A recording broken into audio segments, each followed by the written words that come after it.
अनुपम जी, ब्राह्मण शंख बजाएगा और हाथी बढ़ता जाएगा, इस संकल्प के साथ जी। मायावती ने 2027 चुनाव का आगाज कर दिया है। अपना हुक्म का इक्का चल दिया है। एक तरफ अखिलेश यादव जब दिल्ली में राजनीति कर रहे थे, गृह मंत्री अमित शाह का इस्तीफा मांग रहे थे, लेकिन यूपी में राजनीति की माहिर खिलाड़ी मायावती इस समय अपनी आखिरी चाल चल रही थी, आखिरी दाव चल रही थी। मायावती ने आने वाले 10 अगस्त को लेकर एक ऐसा ऐलान कर दिया है, पूरी राजनीति के समीकरण बदल गए हैं।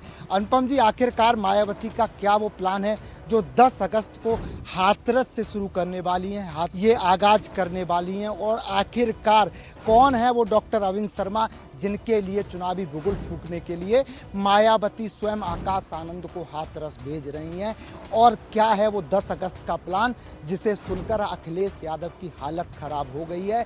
कैसे उत्तर प्रदेश में मायावती के ऐलान के बाद चुनावी आगाज हो गया है।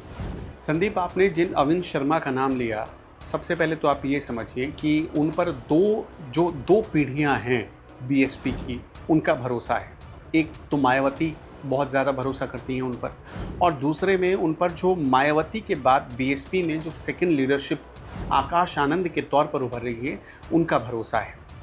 दोनों भरोसा है। और आप देखिए कि कितना सेफ खेल रही हैं मायावती। सादाबाद की सीट बीएसपी के लिए हमेशा से बहुत उपजाऊ सीट रही है, मतलब उर्वर सीट रही है।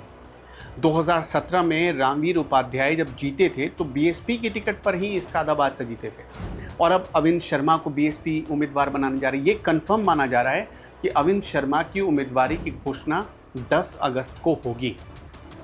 10 अगस्त को सादाबाद में बीएसपी 2 तरीके की लॉन्चिंग करेगी, समझिएगा आप।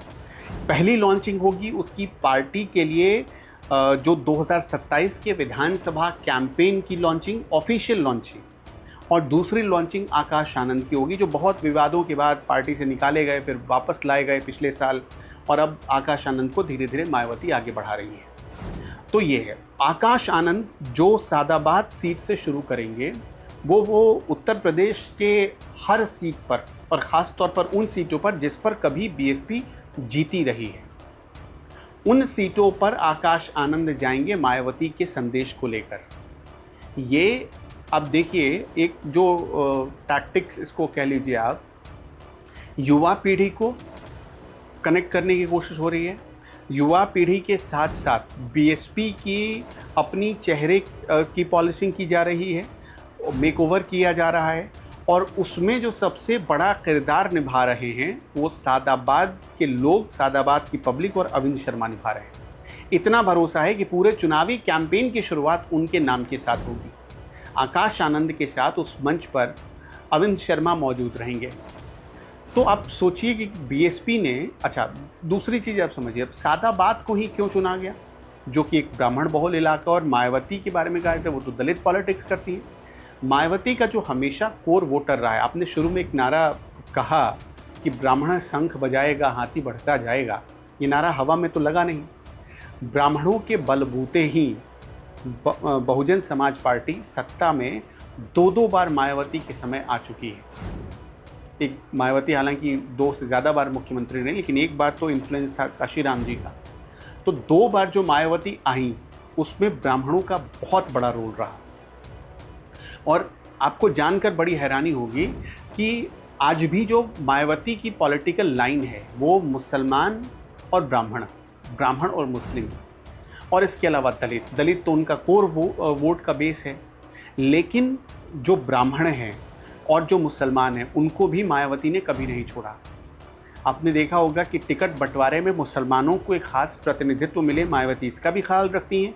दलितों का खास नंबर हो, इसका पूरा ख्याल रखती हैं, और ब्राह्मणों को तो टिकट मिले ही मिले, इसका विशेष तौर पर ख्याल रखती हैं। और इसी कॉम्बिनेशन से, इन 3 वोटों के कॉम्बिनेशन से मायावती हमेशा या तो वो किंग रही हैं, या किंग नहीं भी रही तो किंग मेकर की भूमिका में रही। लेकिन उनके करियर का जो 2 चुनाव रहा, 2017 का, 2022 का, दोनों सेटबैक देने वाला रहा, लेकिन इससे वो रिकवर कर रही हैं। आप पिछले वर्ष जब मायावती की रैली हुई थी लखनऊ में, तो आपने देखा होगा कितनी भीड़ आई थी। मायावती का ये जो कोर वोटर है, मायावती आज भी अगर रैली करने आए और प्रचार प्रसार उसका हो जाए तो वहाँ पर वोटर अपने आप पहुँच जाता है। एक मतलब चुंबकीय आकर्षण है मायावती की बातों में, और ख़ासतौर पर दलित तो कभी इस बात को इग्नोर नहीं करता है। तो ये आज भी सतीश चंद्र मिश्रा मायावती के सबसे बड़े सलाहकार हैं।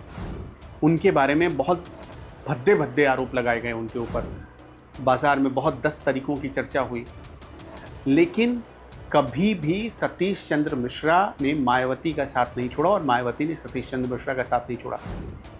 जो एक पॉलिटिकल एडवाइज़र की भूमिका होनी चाहिए वो सतीश मिश्रा ने निभाया।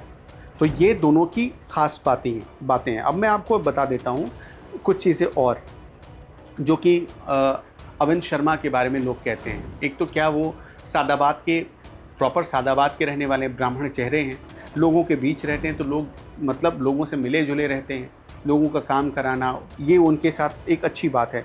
2017 में वहाँ से रामवीर उपाध्याय जीते और 2022 में अविन शर्मा उम्मीदवार बीएसपी के रह चुके थे, वो तीसरे नंबर पर आए थे और अच्छे खासे नंबर लेकर आए थे। मतलब वो अच्छा, उस समय समीकरण इसलिए बिगड़ गया क्योंकि रामवीर उपाध्याय भी चुनाव मैदान में आ गए।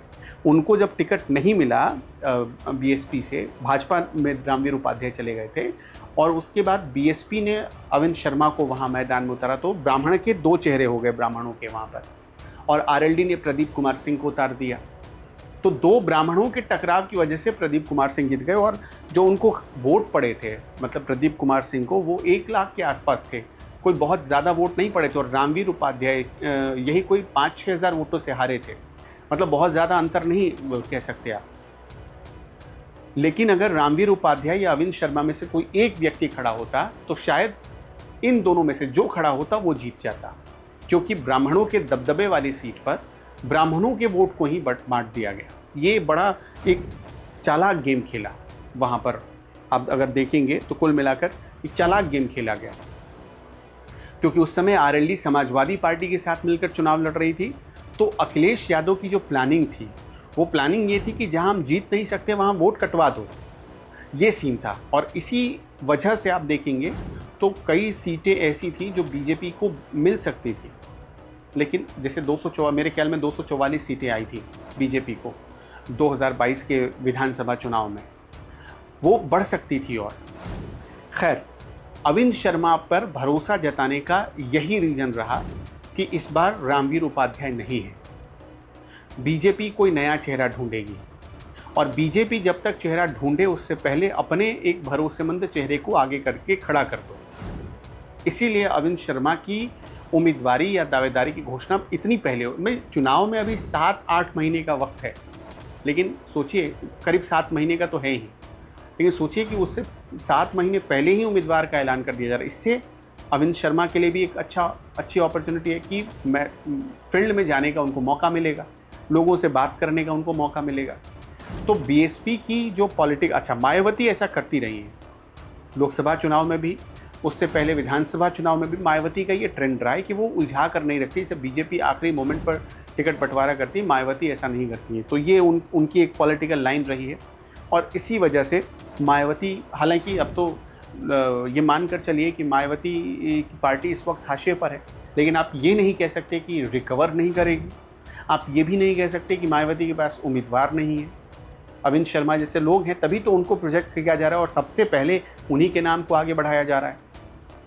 तो मायावती, अच्छा, उनका एक संगठन है, उनको अच्छे से पता है कि हमारा जो संगठन है वो 24/7 जागे मोड में रहता है, मतलब वो एक्टिव रहता है, क्योंकि वो जो दलितों का वोट बैंक है, जो कोर वोट बैंक है, वो जो वोट बैंक है वो कभी मायावती का साथ नहीं छोड़ता है। तो ये एक उनके साथ प्लस पॉइंट रहा है। तो मायावती ये समझती है कि भाई हमें 2 वोटर पर हल्का सा पुश करना है, एक तो क्या दलित और दूसरा ब्राह्मण। अगर हम इन्हें पुश कर देंगे तो बाकी तो हमारे साथ आ जाएंगे।